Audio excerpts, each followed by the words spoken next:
Dr. Kemi Lawrence, it's Tuesday, the 22nd of October, 2024.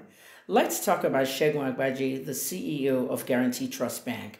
It's also known as GTB. A lot of you bank at GT Bank, and it is a Nigerian bank, a very successful one, a second-generation bank, and has branches all across Africa now. There's a big story attached to GTB that most Nigerians haven't heard.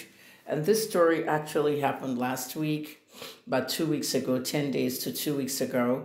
And it's been overshadowed by a media blackout, a media cloud.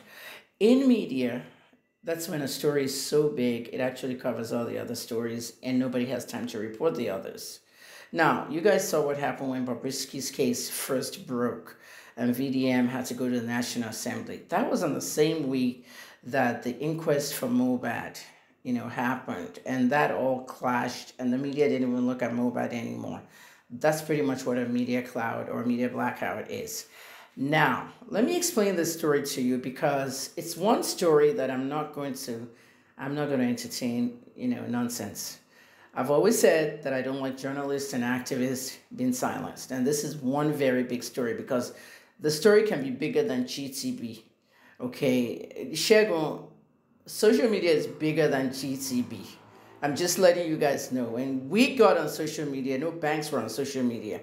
They discovered that they can get a bigger audience from social media, serve their customers better, and that's the reason why all of you banks joined social media. Now, let me tell everybody what this story is about. On September 27th, 2024, now that's pretty much 2.5, 3 weeks ago, okay?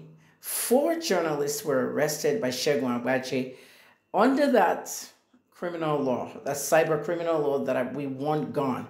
Remember I told you I fled Nigeria because I can't work in Nigeria. With the cybercrime law, I have 6 invitations. I didn't honor one of them. 6 invitations in 3 years, not one was honored. Even cops were begging me, please come in, we just want to talk to you about this and that. I did not honor it.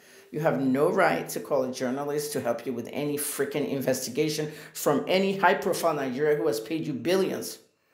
I was arrested under this law 3 times by BOME, and that's the reason why I don't honor invitations. Fisayo Shoyamba is a young man who is also an investigative journalist in Nigeria. He has 15 invitations.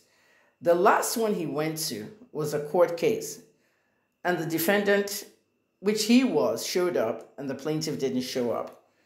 IB Bende or something like that. All these guys are criminals. They use this law to arrest journalists and activists and silence us. You see what Ribadu said? That I should apologize or something? No, you can't silence people. Segun Agbaje, release those journalists.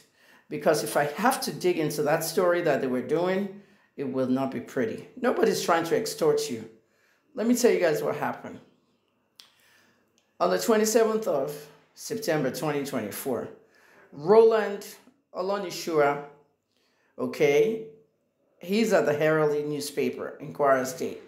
Shewa Dunlami, he's on News Jaunts, okay, Ogun State. Precious Chukwunoso and Rotimi Olawale, they are National Monitor. I know that paper very well. All these guys I just mentioned, Roland, Sheun, Precious, and Rotimi, these guys are what they call independent journalists, just like me, Kemi Talks. We're independent. We have no salary. We use our money to work a lot, and we look for funding from journalism foundations, if they have any. And if they do, journalism foundations, they give you $2,000, and they'll tell you what they want you to use it for. We want a story on sustainable water. We want this, we want that. So that's why we do donations, we do crowdfunding. We tell you to support independent journalists, especially the ones that are also investigative, like me. Now, these guys found a story independently.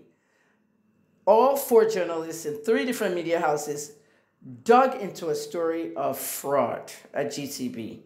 Over 1 trillion naira in fraud. Accusing Segun Agbaje and the top bankers in that bank of fraud. What they do is they don't want you to finish the story or expose it, and then they'll have the police arrest you. This is what Egbunike did to Fisayo Shoyamba. Okay, Fisaya just finished his Bende thing. That one didn't show up. Egbunike is dead. What he did was, Fisaya found 4 billion naira worth of fraud in the police pensions. Okay? So they invited him to Abuja. They said, oh, they invited him. They kept him for like 1 to 3 days at CID, interrogating someone from 1 to 3 days. That's an arrest. And then they let him go because of social media. Fisaya's fans really protested on social media.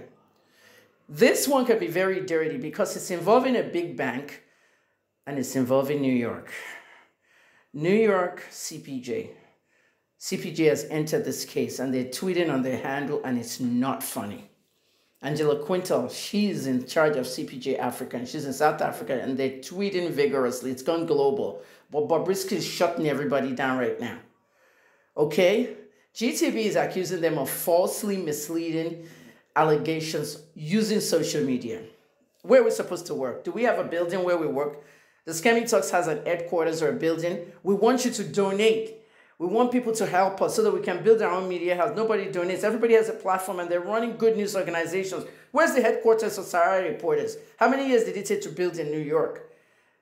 How many years did Premium Times take to have a building? Where's Cable NG? Where's People's Gazette? These are news media platforms that are doing very well, okay, and they need to be heard because they're the ones doing these investigations. So Segun Agbaje said they falsely misled the population of Nigerians on social media to extort them and threaten the management, hurting the bank's reputation. Question is that, Mr. Agbaje, I have you in a collage with my picture here. We're both 60 years old. I'm a journalist, you're a CEO. What is the story about? You see, you can kill a journalist, but you can't kill a story. You can arrest a journalist, but you can't kill a story. Journalists have cartels, and those cartels are on WhatsApp, private Facebook groups, and everybody's digging into this story now. Journalists upon journalists. Let me tell you, the only ones you can buy is the mainstream media, because they're owned by Tinubu, Dr. Sia, all these papers and all these TV stations. Independent journalists will dig through the truth.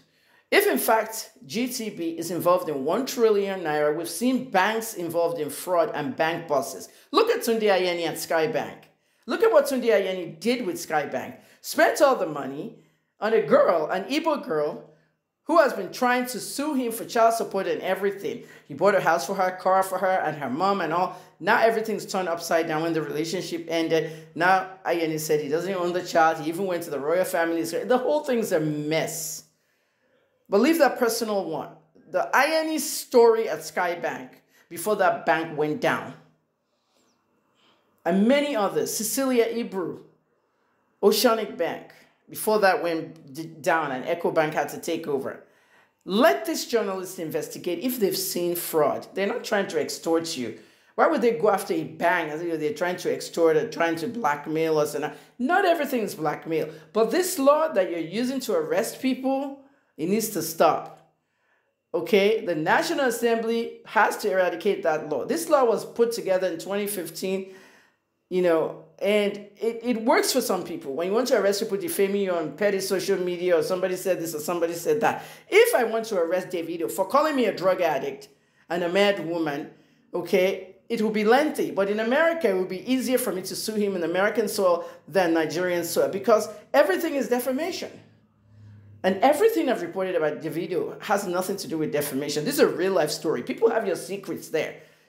Segun, people have your secrets. I don't want to bring your personal life into your GT life because I can dig into anybody's past, present, and whatnot. Nobody's intimidating you or extorting you or needs your money. Let journalists do their job.